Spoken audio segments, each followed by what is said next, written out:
HSC ও সমমান পরীক্ষার ফল প্রকাশের সম্ভাব্য সময় জানিয়েছে আন্তঃশিক্ষা বোর্ড। আগামী নভেম্বরের মাঝামাঝি ফল প্রকাশের পরিকল্পনা করছে শিক্ষা বোর্ডগুলো। তবে চট্টগ্রাম শিক্ষা বোর্ডের পরীক্ষা শেষ হবে সেপ্টেম্বরের শুরুতে।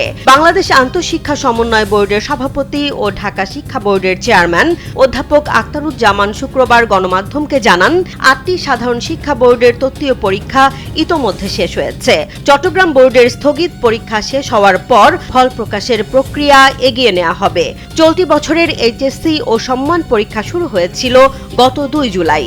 এবার মোট 12,70,583 জন শিক্ষার্থী পরীক্ষার জন্য ফর্ম পূরণ করেছে।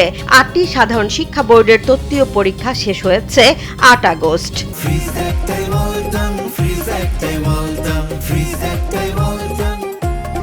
তবে বন্যার কারণে চট্টগ্রাম শিক্ষা বোর্ডের চট্টগ্রাম, খাগড়াছড়ি, বান্দরবান, রাঙামাটি ও কক্সবাজার জেলার কয়েকটি পরীক্ষা স্থগিত হয়েছিল। সেই পরীক্ষা শেষ হবে আগামী 9 সেপ্টেম্বর। এরপর ফল তৈরির আনুষ্ঠানিক প্রক্রিয়ায় গতি আসবে বলে জানিয়েছে বোর্ড।